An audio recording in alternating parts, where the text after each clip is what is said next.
Hey everyone, welcome back to the channel. If you're holding XRP on Robinhood and want to move it over to Revolut for better access or trading options, you're in the right place. This guide is tailored for 2025, where crypto transfers are faster and more secure than ever. Whether you're a seasoned investor or just dipping your toes into the crypto world, I'll walk you through this step by step so you can do it confidently in under a few minutes. First things first, make sure you have both the Robinhood and Revolut apps updated to their latest versions. This ensures you're using the most current features and security protocols. Start by opening your Robinhood app and logging in. Head over to your portfolio and select your XRP holdings. Look for the withdraw or transfer option.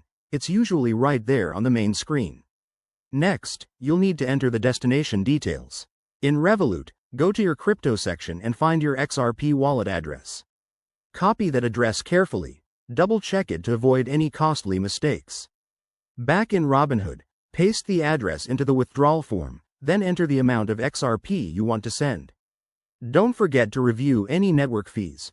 XRP transactions on the XRP ledger are typically low, but they can vary based on network congestion in 2025. Once everything looks good, hit confirm. You'll get a verification prompt, often via email or app notification, so approve it to initiate the transfer. This whole process might take a few minutes to a couple of hours, depending on the blockchain. While you wait, keep an eye on your Revolut app for incoming transactions.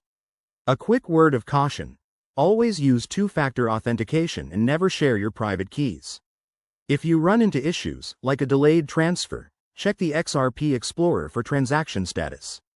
And remember, crypto prices can fluctuate, so time your moves wisely. There you have it. That's how you send XRP from Robinhood to Revolut in 2025. It's straightforward once you know the steps. If this helped, smash that like button, subscribe for more crypto tutorials, and drop a comment below if you have questions. Thanks for watching, and I'll see you in the next video.